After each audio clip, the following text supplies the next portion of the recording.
Bonjour à chacune et à chacun. Cette semaine, nous allons continuer la vidéo qui a été diffusée la semaine dernière. J'espère que quelques-uns ont pu la visionner et surtout ont pu en mesurer donc l'importance et ont pris certainement des décisions. Nous avions vu la semaine dernière donc de ce personnage qui construisait sa maison sur rien, sur du vide, sur du sable, sans aucune fondation. Comme le disait la chanson où je vous ai mis ce lien, effectivement, donc le fou, comme il est appelé dans cette chanson, le fou sur le sable, construit cette maison qui ne résistera à rien. Le fou qui construit sa vie sur rien, sur du virtuel, et qui en subira des conséquences désastreuses. Nous allons passer à un autre registre, donc, mais toujours dans cette parabole de Jésus. Et pour cela, nous allons prendre la deuxième partie de cette parabole dans l'évangile de Matthieu, au chapitre 7 et les versets 24 à 27. Matthieu au chapitre 7, les versets 24 et 27. Et c'est pourquoi quiconque entend ces paroles que je dis et les met en pratique sera semblable à un homme prudent qui a bâti sa maison sur le roc. La pluie est tombée, les torrents sont venus, les vents ont soufflé et se sont jetés contre cette maison. Elle n'est point tombée parce qu'elle était fondée sur le roc. Cette maison était fondée sur le roc. Une fondation sur le roc, une fondation sur le rocher qui est Jésus-Christ. C'est une maison qui va résister aux tempêtes parce qu'elle est solidement ancrée sur la personne de Jésus-Christ. Nous prendrons donc la même comparaison entre la vie et la maison que nous avons vue la semaine dernière, et en nous disant que Dieu nous demande de bâtir notre vie sur le roc. Une vie bâtie sur le roc, c'est une valeur sûre, car le roc est une valeur sûre. Bâtir sa maison, bâtir sa vie sur le roc, c'est écouter ce que Dieu dit dans sa parole, dans la Bible, mais surtout de mettre en pratique ce que nous lisons. Je ne savais pas quand est-ce que je pourrais placer mon offre de la Bible, et je m'aperçois qu'en parlant de la parole, je ne peux m'empêcher de le faire. À toi qui écoutes, qui n'a toujours pas de Bible ou qui n'a pas de Bible tout simplement, mets un commentaire sous cette vidéo et je me ferai un plaisir de te l'envoyer gratuitement pour que tu lises sa parole, pour que tu la mettes en pratique. Je voudrais te poser plusieurs questions que je me suis posées aussi en moi-même. Ma maison, donc ma vie, est-elle bâtie sur de solides fondations?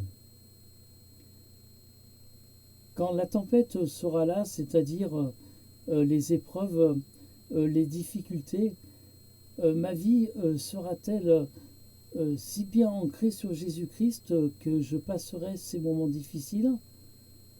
Ou si je ne suis pas ancré sur la personne de Jésus, est-ce que ma vie tombera en morceaux après ces moments difficiles?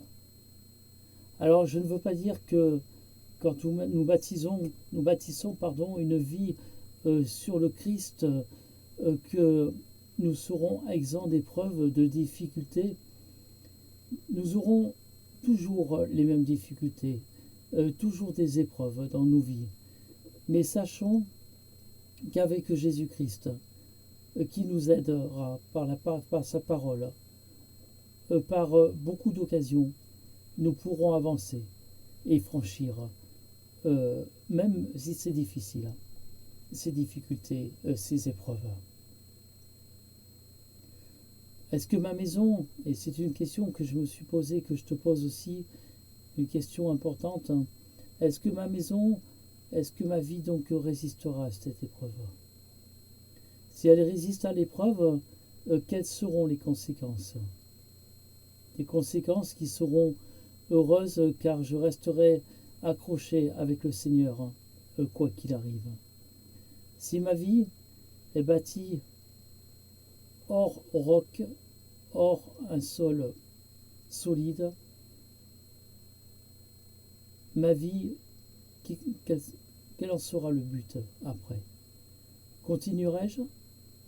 Quelles seront toutes les conséquences suite aux épreuves et aux difficultés? Je voudrais te lire un verset, deux versets plus exactement, dans la première épître aux Corinthiens, au chapitre 3, au versets 10 et 11. Pour ceux qui n'ont pas l'habitude de lire la Bible, la première épître des Corinthiens se trouve dans la deuxième partie du livre, c'est-à-dire dans le Nouveau Testament, tout ce qui a été écrit après Jésus-Christ. 1 Corinthiens est une des épîtres de l'apôtre Paul. 1 Corinthiens chapitre 3, donc au verset 10 et 11, il est marqué, donc je cite, selon la grâce de Dieu qui m'a été donnée, j'ai posé le fondement comme un sage architecte et un autre bâti dessus. Mais que chacun prenne garde à la manière dont il bâtit dessus, car personne ne peut poser un autre fondement que celui qui a été posé, savoir Jésus-Christ. Poser sa vie sur un fondement comme Jésus-Christ, comme cela est marqué dans ce passage de 1 Corinthiens, est une garantie sûre, même si les épreuves et les difficultés ne disparaîtront pas de nos vies, mais elles seront aplanies par la seule présence de Jésus. Je voudrais pour finir cette vidéo te poser la question finale. Elle me concerne aussi, bien évidemment. Ai-je bâti ma maison, ma vie sur le sable ou sur le roc? Je ne veux pas être alarmiste, mais sache que si tu ne l'as pas encore fait, de construire ta vie sur le roc, il n'est pas encore trop tard aujourd'hui. N'attends pas. Dès maintenant, positionne-toi devant le Seigneur. Attache-toi à lui. Repens-toi de tes péchés. Renais de nouveau. C'est un conseil et des conseils que je te donne. Ta vie future dépendra du choix que tu auras fait dès ce jour et des conséquences qui en seront. Voilà, cette vidéo se termine. Je te remercie de l'avoir écoutée. Je vous remercie aussi chacune, chacun qui vont sur cette chaîne au YouTube dédiée pour la seule gloire du Seigneur Jésus-Christ. Merci à toi. Merci de continuer à lui être fidèle. Et merci parce que tu es là aussi, présent, et que tu écoutes ces paroles. Que ta famille et toi soyez bénis et soyez gardés. Une bonne semaine et à bientôt. Au revoir.